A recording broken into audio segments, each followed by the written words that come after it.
এখানে আসার উদ্দেশ্যে? এখানে আইছি মূলত সিনারিটা দেখার জন্য। আর কি কি আছে এই জায়গা, নাকি এটাকে নাকি বলে কাশ্মীর, কিন্তু এই জায়গায় কাশ্মীর তো দেখতেছি না, দেখতেছি শুধু পাহাড় আর জঙ্গল।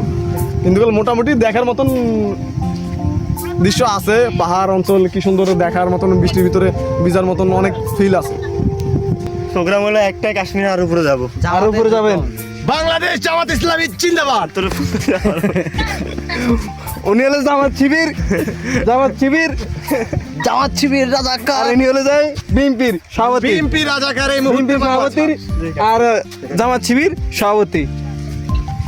আর আমরা দুজন হলো পাবলিক, পাবলিক সাধারণ মানুষ, সাধারণ পাবলিক, সাধারণ সম্পাদক, সাধারণ সম্পাদক। ছবি তুলি না, রাখছো না এখন।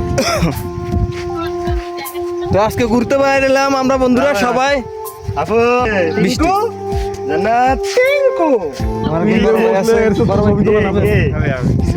বলেন যে ঘুরতে বাইরেছেন, বৃষ্টি হচ্ছে, জান্নাত কিছু বলেন। বৃষ্টি হচ্ছে, কি বলবো? আজকে ওয়েদারটা অনেক ভালো, বৃষ্টির একটা ফ্লেভার নিতে পারতেছি, গরমও আছে। যেহেতু আমরা পাহাড় বেয়ে বসেছি, আল্লাহর পক্ষ থেকে একটা নিয়ামত হতে পারে এটা। যেহেতু অনেক সময় দেখা যায় যে গরমের সময় যদি আসি ঘাম দিয়ে গা ভরে যায়, দুর্গন্ধ হয়, কিন্তু আল্লাহর রহমতে এখন ওয়েদারটাও বৃষ্টিময়, ভালোময়ও আছে, রাস্তাঘাট সবকিছু ঠিক আছে। আপনারা আসিয়েন, যখন আপনারা আসবেন এখানে অবশ্যই আপনারা ছাতা নিয়ে আসবেন। হ্যাঁ, বৃষ্টি আবার আসার সম্ভাবনা কোন সময় আসে এটা বলা যাচ্ছে না। চশমা